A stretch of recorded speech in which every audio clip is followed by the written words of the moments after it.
여러분 반갑습니다. 올해 수능을 본 친구들 굉장히 지금 가슴이 아프고 우울하고 힘든 상태에 놓여 있을 거라고 봅니다. 저 역시도 점수 컷을 보고 나서 학생들이 많은 상처를 받았을 것이고 절망감에 빠져 있을 것이다 라는 생각을 하니 가슴이 아팠습니다.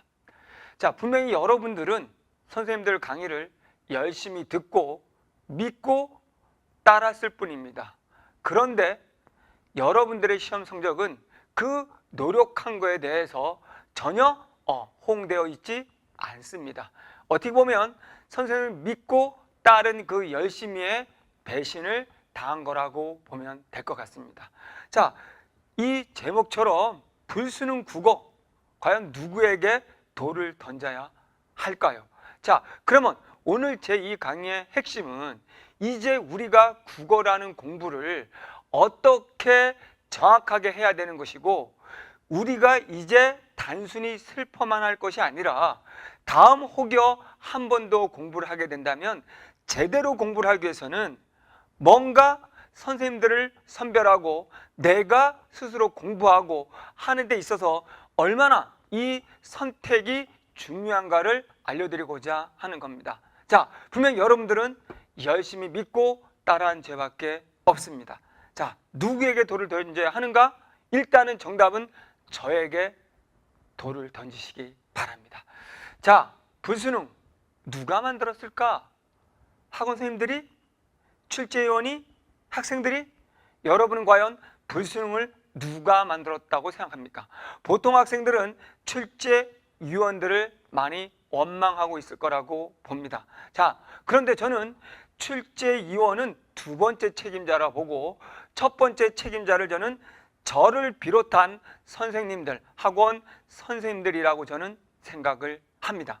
분명히 수능 출제 문제는 3년 전부터 지문이 길고 영역 간의 융합이 이루어졌고, 그래서 시간이 모자라고 작품의 내용을 묻는 그런 시험 문제가 아니고 EBS를 거의 반영하지 않는 그런 문제였음에도 불구하고, 그런 패턴임을 미리 알려줬음에도 불구하고 선생님들은 그렇게 가르치지 않았다는 것이죠.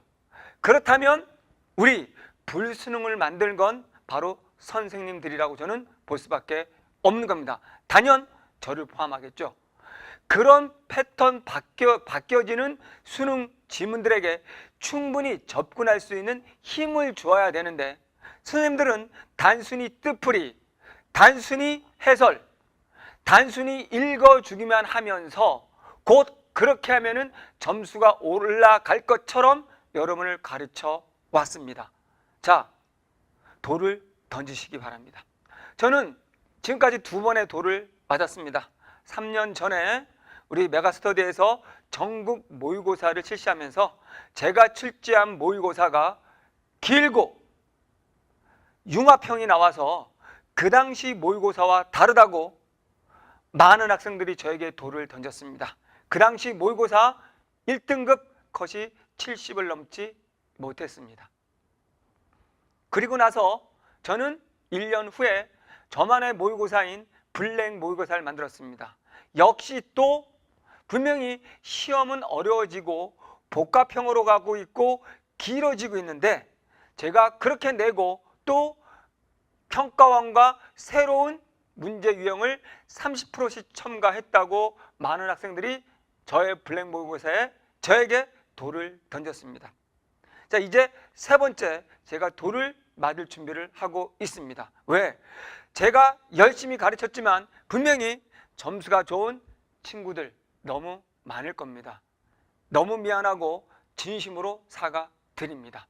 자, 그렇다면 이제 여러분들, 저는 책임을 공감하면서 더 나은 가르침을 위해서 이 강의를 마련한 거고, 여러분들도 이제 단순히 슬픔으로 끝나지 마시고 여러분들이 왜 점수가 안 나왔는가, 그 첫 번째 이유는 선생님들에게 있다면 이제는 올바로 선생님들을 비판하고 분석할 수 있는 능력을 먼저 가지는 게 공부의 시작이라고 생각을 합니다. 차라리 수능 본질에서 벗어난 강의는 듣지 마십시오. 여러분이 혼자 공부한다면 차라리 혼자 읽어가는, 낯선 작품을 읽어가는 연습을 했을 텐데, 대부분의 선생님들과 대부분의 학생들은 그냥 선생님들이 받아주는 거 일일이 3시간 내내 받아 적다가 집으로 돌아갑니다. 그리고 많이 받아 적어서 그것이 많이 안 것처럼 뿌듯해하고 자신을 위안합니다. 선생님들은 여러분에게 많이 더 적으면, 더 많은 문제를 풀면, 더 많은 작품을 알게 되면 여러분들이 1등으로 갈 수 있어 라고 행복 고문을 가한 겁니다. 독해력 향상을 가로막는 문장 하나하나 뜻풀이, 시간이 깁니다. 하나하나의 뜻풀이에 매달리다면 절반도 못 풀 겁니다. 요번에 수능이 어려웠다면 31번과 42번 문제가 어려웠던 게 아닙니다. 만약에 그 두 문제를 버렸다고 치더라도 우리는 가볍게 높은 점수로 1등급으로 갈 수 있습니다. 중요한 건 출제위원들에게 화가 나는 건 너무 학생들이 시간 내에 읽을 수 없는 길이들의 또 많이 읽어야 될 정보들을 주었다는 것이죠. 화법작문 지문 속에 보기 2개나 들어있고, 지문 속에 보기가 없다면 문제 속에 보기가 있죠. 그리고 우리 과학지문 같은 경우는 거의 한 페이지를 장악할 정도로 굉장히 길었죠. 문학들 융합을 했죠. 좋습니다. 그렇기 때문에 여러분들은 그 정도의 지문을 어떻게든 읽어낼 수 있는 읽기 훈련을 했었어야 되는 겁니다. 그런데 그렇게 하지 않고 오히려 선생님들이 한 문장 한 문장 뜻풀이 해주면 그 뜻풀이에 매달리는 바람에 오랜 시간이 걸렸습니다. 다시 말하지만 수능의 본질은 뜻풀이를 묻지 않습니다. 전체 맥락 속에서 중요한 문장들을 골라내면서 읽고 그 문장들이 갖는 의미를 묻고 중요한 문장들을 연결시켜서 새로운 문장을 만드는 형태로 가는 게 수능입니다. 그것이 바로 요번 수능입니다. 문학 해석력을 가로막는 상세한 작품 뜻풀이. 보십시오. 복이라는 조건이 주어지면서 조건에 따라 스스로 해석할 수 있는 힘을 묻고 있습니다. 그런데 선생님들은 여러분에게 뜻풀이, 빨간 펜, 파란 펜, 형광펜을 쳐면서까지 거기에 관련된 자료를 주면서까지 여러분의 귀중한 시간을, 여러분이 스스로 해석할 수 있는 능력을 죽였던 겁니다. 문법, 응용력을 가로막는 개념과 사례 암기. 문법, 보기 조건을 주어지고 보기에서 설명한 문법적인 현상들을 그대로 사례에 적용하는 원리를 물었습니다. 이 유만은 뭐다, 비유만은 뭐다 라는 암기식의 사례는 죽은 공부임에도 불구하고 여러분을 스스로 풀 수 있는 힘을 가로막았다는 거죠. 수능과 난도가 다른 모의고사와 해설입니다. 분명히 수능은 6월, 9월 모의고사와 다릅니다. 그러면 시중에 있는 모의고사들도 역시 6월, 9월과 유사하거나 수준이 낮습니다. 그런데 그 문제를 풀면 1등급이 나올 거라는 착각 속에 누구나 다 풀었고, 결국은 그런 모의고사들이 갖고 있는 특징, 바로 전체적인 맥락에서 뭔가 선택지를 만들지 못하고 부분 선택지를 만드는 걸 통해서 여러분들을 단순하고 쉽게 너희들 1등 갈 수 있어 라고 점수를 나오게 만들었다는 거죠. 결국 잘 보면 결국 본질에서 벗어난 강의들, 본질에서 벗어난 공부를 여러분이 하고 있었던 겁니다. 스스로 그렇게 잘 할 수 있었음에도 불구하고 잘못된 강의들을 통해서 여러분은 이렇게 오늘 어려움을 당할 수밖에 없었던 겁니다. 보세요.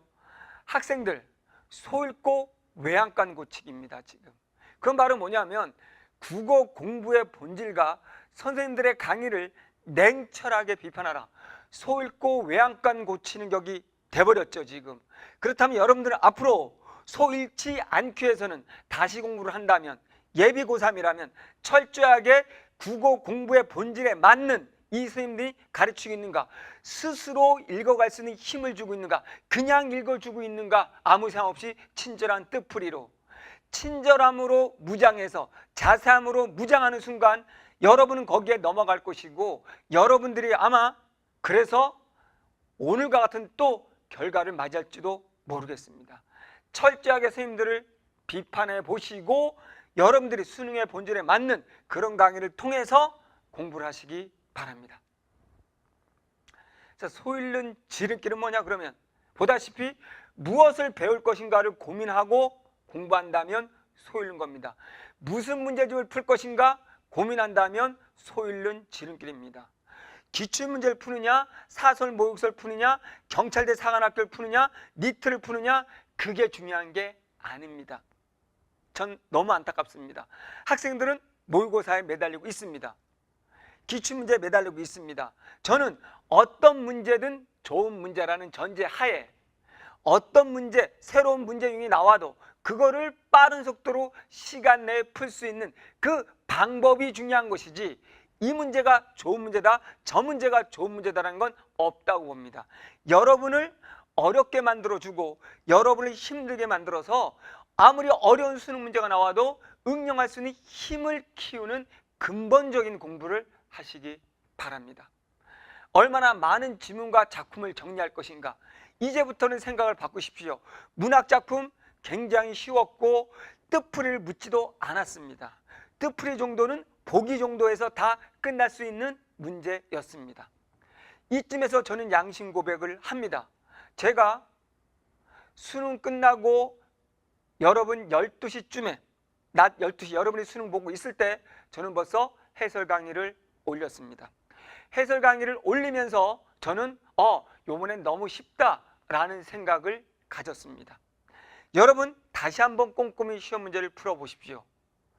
비문학, 문학 어렵지 않습니다. 자, 31번과 42번 같은 문제도 지식을 필요로 한 문제가 아닙니다. 수능의 본질은 지식을 묻는 게 아니고 지문이라면 지문이 주어진 조건이 되는 겁니다. 이 지문과 복이라는 조건 간의 연계성, 같은 범위 속에서의 연계성을 묻는 거지 지식을 묻는 문제가 절대 아니기 때문에 그 두 문제 역시 그렇게 어려웠던 문제는 아닙니다. 그래서 제가 빠른 속도로 해설을 올려놨고 그렇게 어렵지 않네? 라고 해설을 했었던 것입니다. 이 말에 살짝 여러분 기분 나쁘다면 또 역시 돌을 던지십시오. 왜냐하면 여러분의 책임은 전 아니라고 봅니다. 그런 문제 정도는 여러분이 풀 수 있는 능력을 선생님들은 알려주었어야 된다는 겁니다. 자, 또 한 가지 선생님이 그런 문제를 쉽게 풀지 않는다면 선생님이 여러분들보다 문제를 못 풀고 그렇다면 여러분은 어떻게 믿고 그 선생님의 강의를 듣겠습니까? 자, 분명히 지문이 길고 어려워서 저도 시간 내 푸는 건 버거웠습니다. 하지만 지문과 문제 자체는 그렇게 어렵지 않았다는 겁니다. 자, 어쨌든 여러분들 소 잃는 지름길 이제 무엇을 배울 것인가, 무슨 문제를 배울 것인가, 얼마나 많은 걸 배울 건가는 이제 생각해서 버리십시오. 한 문제를 풀더라도 내가 비문학 서론을 보고 본론을 추론하면서 빠른 속도로 선별해가면서 읽을 수 있는 능력, 문학 지문을 보기 조건과 선택지를 보고 그 기준 하에서 내가 빠른 속도로 읽어갈 수 있는 능력, 문법 개념 암기가 아니라 개념이 형성된 원리, 주어진 조건에 따라서 사례들을 해석할 수 있는 능력을 키워가는 연습, 화법, 장문, 비문학처럼 대화체로 된 연설문으로 된 글들을 논리적으로 빠른 속도로 예측하면서 읽어가면 크게 어려움이 없습니다. 여러분들 이제 제가 선생님들에게 돌을 던지라고 최인호에게 돌을 던지라고 했습니다. 그럼 이제 여러분이 할 일은 무조건 돌 던지는 거에서 끝나지 마시고 다음을 준비할 때는 제대로 된 판단 속에서 공부를 해야 되고 올바른 공부 방법이 열심히 공부하는 분보다 더 중요하다는 걸 명심해 주시기 바랍니다. 자, 외양간을 고치는 방법이 그래서 무조건 시간 내에 읽기 위해서는 내가 지금 어떻게 읽고 있는가, 읽을 수 있는 방법이 있는가, 과학 지문을 빠르게 읽을 수 있는 방법이 있는가, 예술 지문을 빠르게 읽을 수 있는 방법이 있는가, 문학을 빠르게 해석할 수 있는 방법이 있는가를 방법을 고민하라는 거예요. 어떻게 객관적으로 해석할 것인가. 문학은 내 느낌대로 감으로 뜻풀이로 하는 게 아닙니다. 주어진 조건에 맞춰서 어떻게 객관적으로 해석할 수 있는 그 힘을 키우시기 바랍니다. 어떻게 모든 문제를 해결할 수 있는지, 문제에 관해서도 문제 유형별로 접근할 수 있는 객관적인 방식을 알고 있어야 됩니다. 결론적으로 여러분도 이제 오늘 힘들게 아픈 상처를 갖고 있더라도 혹여 다시 도전한다면 논리적이고 여러분이 스스로 주체적으로 공부할 수 있는 방법을 통해서 성적이 올라가는 겁니다. 국어는 강의를 많이 듣는다고 절대, 모의고사를 많이 푼다고 절대 오르는 과목이 아닙니다. 영어, 수학과는 다릅니다. 주변에 삼수생, 사수생을 보시기 바랍니다.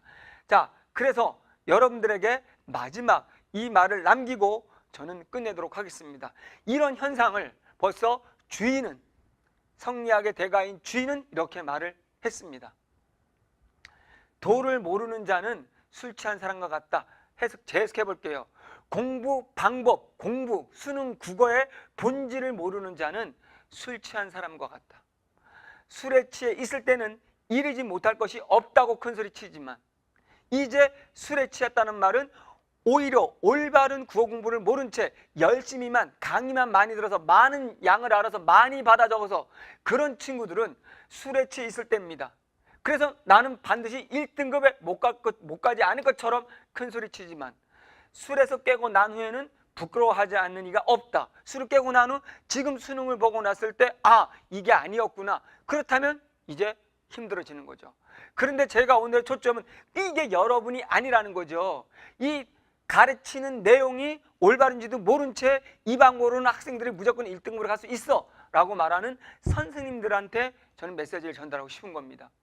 아직 학문을 알지 못하는 자는, 국어, 수능 국어의 본질을 제대로 알지 못하는 자는 스스로 아무런 결합도 없다고 여기지만 내가 열심히 가르치면 되고 자료 많이 주면 되고 꼼꼼히 해석해 주면 되는 거라고 생각하는 자, 결함이 없다고 하는 자, 꼼꼼하면 할수록 스스로 해석하는 힘을 죽이는 걸, 다리를 자르는 거라는 걸 명심하십시오.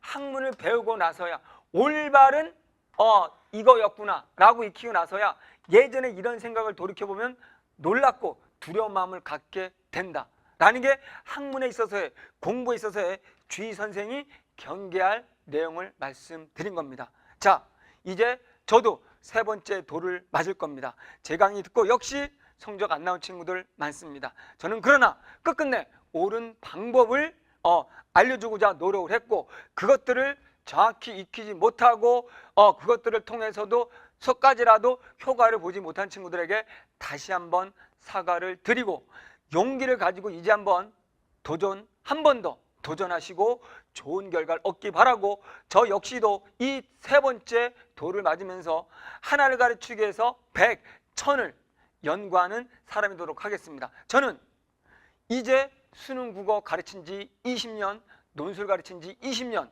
그리고 철학책을 8권, 약 3000페이지를 쓴 작가로서, 내가 15년 강의를 한 사람으로서 양심 고백을 한 거라고 보시면 됩니다. 여러분들 이제 힘내시고, 여러분들 이제 어떤 문제가 나와도 반드시 1등을 받을 수 있는 그런 기회가 올 거라고 봅니다. 감사합니다.